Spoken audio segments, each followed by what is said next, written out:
আসসালামু আলাইকুম। আশা করি আপনারা সবাই ভালো আছেন, আমার যারা ভিডিও দেখতেছেন। সো এখানে একটা পিকচার আঁকছি, দেখেন এই পিকচারটা। সো এই পিকচার একটা ডিজাইন আছে, টি শার্ট ডিজাইন। সো এই ডিজাইনটা কীভাবে করা হয়েছে, এই টাইপের ডিজাইন আমরা কীভাবে করব, এইটা আজকে দেখবো এই ভিডিওতে। সো আমি যে সিরিজটা চালু করছি, সেই সিরিজের ভিতর আমি বলছিলাম প্রথম যে ভিডিওটা যদি না দেখে থাকেন, ওখানে একটা টি শার্ট ডিজাইন এরকম আমরা ফাইবার থেকে ডিজাইনগুলো নিচ্ছি, যে ক্লায়েন্ট কী ধরনের ডিজাইন পছন্দ করে, এই টাইপের ডিজাইনগুলো আমরা কীভাবে করতে পারি এটা দেখব। ঠিক আছে, এইভাবে আমাদের স্কিলগুলো আরও ইমপ্রুভ হবে। সো এখানে দেখি যে আমি এখানে লেখা ছিল বোস্টন, আমি এখানে লিখছি ক্যালিফোর্নিয়া।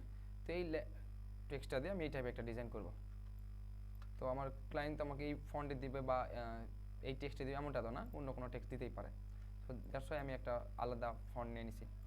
সো দেখেন এখানে যে ফন্ট যেটা আছে, আমি এটা ক্রিয়েট আউটলাইন করে নিব। সর্বপ্রথম একটা ফন্ট লেখার পর লেখার পর একটা ফন্ট দিবেন, ভালো একটা ফন্ট যেটা ভালো মনে হয় আপনার কাছে। তো আমি এখানে লটও দিছি, আর অন্যান্য বিভিন্ন ধরনের ফন্ট আছে, এগুলো দিতে পারি। আমাদের ওয়ার্ডটা অনেক বড় হয়ে গেছে, সো আমি এইরকমই রাখতেছি। ক্রিয়েট আউটলাইন দিলাম। ক্রিয়েট আউটলাইন করে নেওয়ার পর আমার এই টেক্সটটা এখন আর এডিটেবল হবে না, কারণ আমরা এটা এডিটেবল করতে পারবো না কিন্তু। মানে পূর্বে যেরকম ছিল আউটলাইন ছাড়া থাকা অবস্থায় কিন্তু আমরা এখানে এডিট করতে পারি। আউটলাইন করলে কিন্তু আর এডিট করতে পারবো না। তো ওকে, আমরা ওইদিকে যাচ্ছি না, তো আমরা জাস্ট এটা আউটলাইন করে নিই। মাউসের রাইট বাটন ক্লিক করে ক্রিয়েট আউটলাইন। তারপর দেখি যে এই যে লেখাটা আমার আছে, যে আমি একটা কপি করি আগে। তার আগে আমি এখানে একটা শেপ বানিয়ে নেই।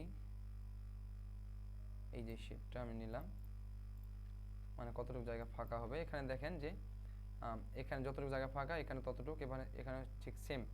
এই যে ফাঁকা জায়গাটা এটা সেম, কিন্তু এই যে অংশটা, মানে যে লেখার যে একটা অংশ আছে, সেটা এখানে বড়, তার চাইতে ছোট, তার চাইতে আরও ছোট, এই টাইপের।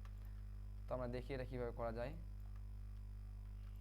আমরা এই শেপের কালারটা একটু পরিবর্তন করে নিই, যাতে আমার বুঝতে সুবিধা হয়। এইরকম নিলাম, একটু আর একটু ছোট করে দিই, খুব বেশি বড় করা যাবে না।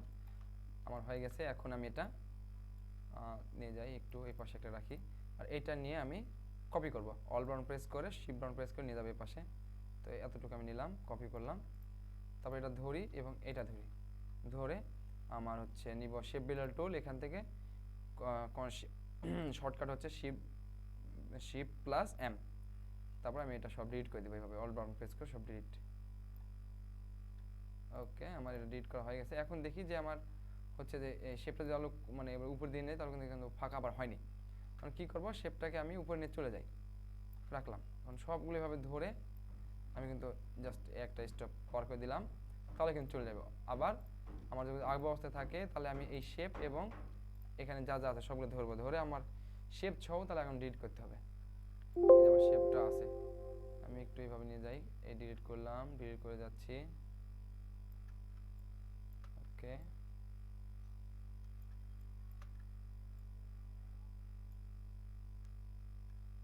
আমি এখানে একটু অংশ আছে, কেটে দিলাম। দেখেন আমাদের কিন্তু ডিলিট হয়ে গেছে। এখন এটা ধরলাম, ধরে আমি একটা কালার দিই, তাহলে পার্থক্য এবং জিনিসটা সুন্দর লাগবে দেখতে। এইটার বাকি অংশ এখানে দিলাম আমি। এবং তারপরে এখন কি লাগবে, আমি এখান থেকেও কাটে বাদ দিতে পারি। যেমন এখানে দেখেন যে যেমন ও এতটুকু নিচে, তারপর ওর এতটুকু, তারপর এতটুকু, এইভাবে মানে কাটে কাটে বাদ দেওয়া হয়েছে। আমি এটাই নিচ্ছি, এটা নিয়ে জাস্ট আমি কোন মাপে নেব, এই মাপে। তাহলে এই মাপটা আমি জাস্ট আরেকটা কপি নিচ্ছি, যাতে নষ্ট যেন না হয়। কারণ ওই সাইজটা আমি সেম সাইজটা দিব, সেই জন্য এটা আমি কপি করে এর পাশে পার করে দিলাম এই জায়গাটাতে। দেওয়ার পর আমি এটা চাচ্ছি যে আমি এই যে শেপটা আমার আছে, এটা আমি মাউসের রাইট বাটন ক্লিক করে অ্যাড এন্ড চ্যানেলতে ব্রিং টু ফ্রন্টে দিলাম। দেওয়ার পর এই লেখাটা আমি উপরে যে স্টাইলটা আছে, এটা আমি একটু ভিতর দিকে ঢুকে দিব, মানে এরকম রাখবো আমি, একটু এতটুকু রাখলাম। রাখে এখন এটা ধরি, এখন এটা ধরে আবার ডিলিট করব। শিফট বাটন প্রেস করে যদি আমি ক্লিক করি, তাহলে শিফট বিল্ডার টুল চলে আসবে। তো আমি শর্টকাট কি ইউজ করতেছি, তারপর আমি ডিলিট করে দিই। দেখেন আমার এখানে কিন্তু একটা ভুল গেছে, যে আমার এই যে এখানে জায়গাটা মানে সঠিক পরিমাণে আমার অ্যালাইনমেন্ট ঠিক হয়নি, এবং এখানে অতিরিক্ত জায়গা আছে। আমি এটা মিলে দেওয়ার চেষ্টা করি। ওকে, এই যে এই সমস্যাটা অনেক সময় হয়, যে দেখেন যে এখন আমি চাইলেও নির্দিষ্ট পরিমাণে এখানে নিয়ে আসতে পারতেছি না। যখন টান দিচ্ছি বেশি চলে আসতেছে, তখন কি করব, ভিউয়ে যাও, ভিউ থেকে এখানে নিচে আসে দেখি যে স্ন্যাপ টু পিক্সেল, এটা উঠাই দেবো, দিয়ে এখন কাজটা করব। দেখি ধরলাম, ধরে এই মিলাই দিলাম। এখন আমার যেই স্পেসিং জায়গাটা ছিল সেম, মানে কম বেশি আর হবে না। তো এখন আবার ডিলিট করে দেই এইভাবে, এইটা এটা এটা, এখান থেকে এতটুকু, এখান থেকে এতটুকু, এখান থেকে এতটুকু। ওকে, ডিলিট হয়নি, ডিলিট করে দিই আমি। অল বাটন প্রেস করলে একবার ডিলিট হয়ে যাবে। তো আমাদের এইটাও ডিলিট হয়ে গেল। এখন দেখুন যে এটা হয়তো আর একটু ডিলিট করলে ভালো হতো যত সম্ভাবনা, এমনটাই মনে হচ্ছে। সো আচ্ছা করছি, আর এখানে হাত দিব না। দেখেন এখানে বড় যতটুকু আছে তার সাথে কিন্তু এখানে ছোট। নিচে আসি, এটা আমি আরেকটা কপি করে পাশে নিই, এই জায়গায় লাগিয়ে দিই। এবং এইটার একটা কপি, আচ্ছা এখানে আগে মিলে দেই এই জায়গাটাতে। এটা আমি কপি করে এখানে দিচ্ছি এইরকম অবস্থাতে। ওকে, দিয়ে ধরে আমি এটা আবার ডিলিট করে দেব আবার, এবং একটা একটা করে ডিলিট করে দেব।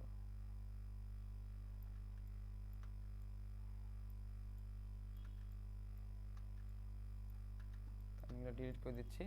আমি কিন্তু ভিডিও কোনো প্রকার স্কিপ করব না, স্টেপ বাই স্টেপ দেখাবো, শুদ্ধ ধৈর্য ধরে দেখেন, তাহলে অবশ্যই করতে পারবেন। সো এই যে কাজটা করলাম আমি, দেখেন যে খুবই সহজে কিন্তু এটা হয়ে গেল। শুধুমাত্র কি টুল কাজ করছি, আমি লেখাটা নিয়েছি টাইপ টুল থেকে, তারপর এটা আমি আউটলাইন করে দিয়েছি, তারপরে এরকম একটা শেপ নিছি, শেপটাকে আমরা বিভিন্নভাবে রাখে শেপ ডিলার টুল দিয়ে ডিলিট করে দিছি, এরকম কিন্তু স্টাইল চলে আসছে। ঠিক ওই একই নিয়মে নিচে, এই নিচের কাজটা আমি করব। এবং একটা জিনিস খেয়াল রাখবো যে এখানে যতটুকু বড় রাখছি, এখানে যতটুকু বড়, এখানে ততটুকু বড়, এই জিনিসগুলো একটু সাইজ করে রাখবো।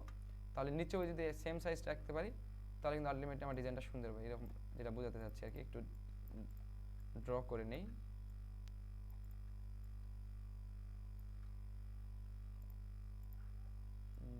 মিলে নিয়ে আগে মিলে নিলাম, মিলে নিয়ে এটা করে দিলাম। দেখেন যে আমার এটা যতটুকু হাইট আছে তার সাথে কিন্তু হাইট এটা বেশি, এবং এটার সাথে এটা আবার বেশি। তো ঠিক সেম মাপটা আমরা এখানে রাখবো, এইটাতে এখানে নিলাম। এখন এটা উল্টে দিব, মানে আমি এটা ধরে শিফট বাটন প্রেস করে ঘুরে দিতে পারি, অথবা মাউসের রাইট বাটন ট্রান্সফর্ম থেকে রিফ্লেক্ট থেকে প্রিভিউ দেই, তারপর এটা দিয়ে হচ্ছে হরিজন্টাল, তারপর উপরে চলে গেল। তো এখন এরকম তো হইলো আমার। তো আমি এটা গ্রুপ করে নিচ্ছি আমার কাজের সুবিধার্থে। আমি এটা পাশে সরে নিলাম, এবং এখানে আমার কয়েকটা শেপ আছে, এই যে শেপটা আছে আমার লাইন, মানে জায়গাটা বাদ দেওয়ার জন্য যেটা নিলাম, এরকম জায়গা বাদ দিতে হবে, তো স্পেসিং বাড়াই দিলাম যাতে করে সুন্দর লাগে। তো আমি এটার সাথে এখন মিলে নেই, এটা দিলাম, এবং এটার সাথে এটা লাইন বাই লাইন মিলে দিলাম, এটা আমি সরিয়ে দিলাম। এখন তো আমার এরকম অবস্থা আছে। এখন ক্যালিফোর্নিয়া যে লেখাটা, এটা আমি অল বাটন প্রেস করে কপি করব। কপি করে এখন কী হবে দেখেন যে আমি এটা এর সাথে মিলে দিব, তাহলে ডিলিট হওয়ার পরও এইটা সমান একটা সাইজ থাকবে। ঠিক আছে, তো এটা নিলাম এবং এটা নিলাম, ধরলাম, দুটা ধরে শিফট রুলার টুল নিয়ে এটা ডিলিট করে দিচ্ছি আমি এইভাবে। ঠিক আছে, তো এইভাবে ডিলিট করে দিচ্ছি।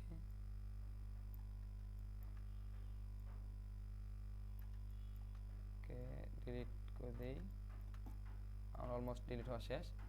এখন নিচে যে অংশটা আছে এটা আমি শুধু বোঝার জন্য নিয়েছিলাম, এটা আমি কেটে দিতে পারি। এখন মাউসের রাইট বাটন ক্লিক করে আনগ্রুপ।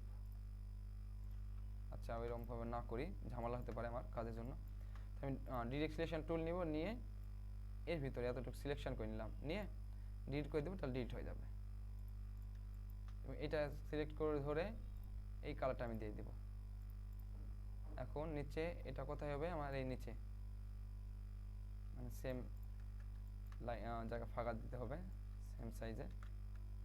আচ্ছা, এটা কিন্তু বেসিক বিষয়, তবে অনেক সুন্দর, কিন্তু এটা জাস্ট এইভাবে কাটে কিন্তু কাজটা করলে অনেক সুন্দর লাগবে।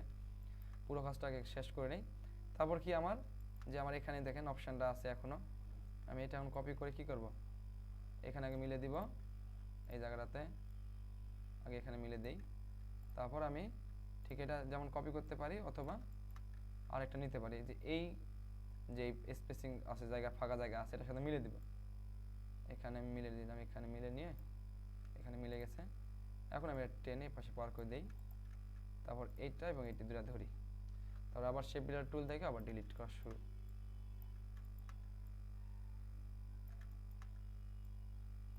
আশা করি আপনারা বুঝতে পারতেছেন যদি কোনো প্রবলেম হয় অবশ্যই কমেন্টে জানাবেন, আমি অবশ্যই হেল্প করার চেষ্টা করব। আবার ভিডিও আকারে দিব, তাহলে আপনারা খুব সহজেই বিষয়গুলো বুঝতে পারবেন।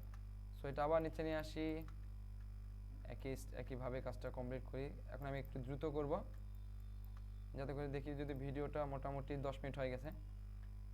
তো আমি এটা অত বড় করব না, মানে অত বড় ভিডিও বানাবো না আর কি, লং হয়ে যায় ভিডিও। লং হয়ে গেলে দেখতে, এটা একটু বড় করব না, এটা একটু ছোট করে দিই। ভিডিও লং হয়ে গেলে মানে দেখতে ইচ্ছে করে না আর কি, বোরিং লাগে। সো এটা আবার কপি করে এখন এর সাথে মিলে দিব। কার সাথে? এইটার সাথে। এটা মিলেছে, আমি এইভাবে এই পাশে টেনে দিব। আমি ধরলাম দুইটা, ধরে শেপ বিল্ডার টুল থেকে আবার ডিলিট করা হবে। মিশন শুরু। আমার ডিলিট হয়ে যাচ্ছে, মোটামুটি আমার কাজ শেষের দিকে।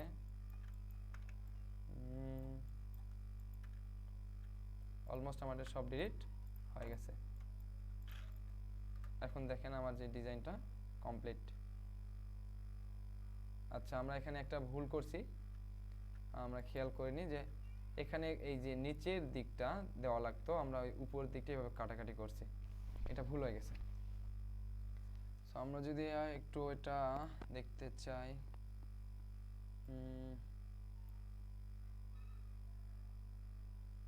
কি করা যেতে পারে, এখন তো কোনো উপায় দেখতেছি না। সো আসলে আমি বুঝিয়ে দিচ্ছি যে এখানে কেন এরকমটা হলো। যেখানে যেমন উপরেরগুলো আমি কাটছি, মানে এই পাশটা উপর থেকে নিচে, নিচেরটাতে নিচের এই লাস্টের এখান থেকে শুরু করা লাগতো আমার, এই জিনিসটা শুধু মিস্টেক হয়ে গেছে। দেখি এই কাজটা করি। আমি কিন্তু ভিডিও কাটাকাটি করবো না, এরকম রাখবো, একটু কষ্ট করে দেখে নিন। এটা ধরে এই সোজা রাখি, মানে গোড়ার দিকে যেটা বলা হয়, নিচের দিকটা নিলাম এখানে নিয়ে, এখন আমি এই মাথা থেকে একটা শেপ ড্র করলাম, ড্র করে এইভাবে বড় করে নিচ্ছি,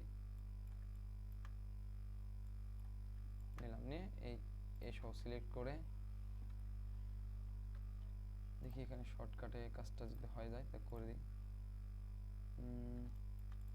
আচ্ছা, আমি এটা ডিলিট করে দিই,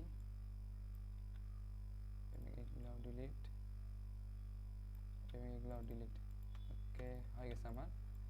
দেখেন আমি শর্টকাটে এখন যে কাজগুলো করতেছিলাম আমি বলতেছি না, তার কারণ হচ্ছে সেম নিয়ম, আবার বলতে গেলে বিরক্ত লাগবে, সেই জন্য আমি, আপনাদেরও বিরক্ত লাগবে, সেই জন্য আমি নিজের মতন করে খুব দ্রুত করে দিচ্ছি কাজটা। আবার এই মাথা ধরে দেখুন এখানে একটু মাথা বাড়ে গেছে, এটা ধরে আমি এইখানে ছোট করে দিতে পারি, দিলাম। এখন নিচে আবার আসি, এখান থেকে আবার এটার সাথে অ্যালাইন করে, সেম জন্য বোঝা যাচ্ছে না, নিলাম, নিয়ে এখন আমি কি করব, এই যেটা আবার একটা শেপ নিব, মানে জায়গাটা ফাঁকা যে জায়গাটা আছে এটা তো সেম রাখতে হবে আমাকে, এভাবে নিলাম, এটা ঘুরে গেল অনেক, কি দেখি, এভাবে একটা বড় করে নিই, এদিকে এইভাবে বড় করে নিই, এইভাবে। ওকে, আমার বড় করা শেষ। এটা সিলেকশন করে আমি পাথফাইন্ডার টুল থেকে আমি শর্টকাট কি ইউজ করতেছি, শর্টকাট কি ইউজ করে যেমন ডিলিট করতে পারবো, আমরা পাথফাইন্ডার টুল দিয়েও ডিলিট করতে পারবো। তবে পাথফাইন্ডার টুল দিয়ে ডিলিট করলে যারা যারা শুরুর দিকে, যারা এই যে কাজগুলো আমি করে দেখাচ্ছি, এটা কিন্তু মানে যারা কেবল শিখতেছে কাজটা, ইলাস্ট্রেটরের কাজগুলো শেখা হয়ে গেছে, এখন ডিজাইন করবে একটা দুটা করে, তাদের জন্য, এটা সবার জন্য নয়, যারা ভালো পারেন তাদেরকে দেখতে হবে না, এটা একদম বেসিক। আমি এটা এখানে ক্লিক করে এগুলো ডিলিট করে দিই, ডিলিট করে দিলাম। এখন দেখেন যে আমার কিন্তু, আমরা নিচে যে অপশানটা আছে ডিলিট করে দিই আগে। ওকে, গুড, অনেক সুন্দর হয়েছে। দেখেন আমি এখানে একটা অংশ আছে অতিরিক্ত, তো এই অংশটা আমি কাটে দেবো। আবার আমি এইখানে ক্লিক করবো, ধরে এইভাবে টানে দেবো উপরে, তারপরে এই দুটা সিলেকশন করে আমি আবার শেপ বিল্ডার টুল থেকে আমার এটা কেটে দেব, ঠিক আছে। ওকে, এবং এই পাশে আছে অংশগুলো, এগুলো আমরা ডিলিট করে দিতে পারি, ক্লিক করে করে ডিলিট করে দেব। তো আমি এটা ডিলিট করে দেই, এটা একটু নিচে নিয়ে আসি, যেভাবে কাজটা তাড়াতাড়ি করতে পারি। আচ্ছা, নিচে আসতে হবে না, এটা ঠিক আছে, এটা এর অংশ। ওকে, সুন্দর হয়েছে না? এবং নিচে নিয়ে আসি, এরকম রাখি, আবার এই অংশটা আবার ডিলিট করে দিই, যতটুকু অংশ আমার প্রয়োজন রাখে। ডিলিট করে দিব, বড় করে নেই, ক্যালিফোর্নিয়া। এরকম আপনি বিভিন্ন ধরনের টেক্সট ইউজ করে, বিভিন্ন ধরনের টাইটেল ইউজ করে এই কাজটা কিন্তু করতে পারবেন।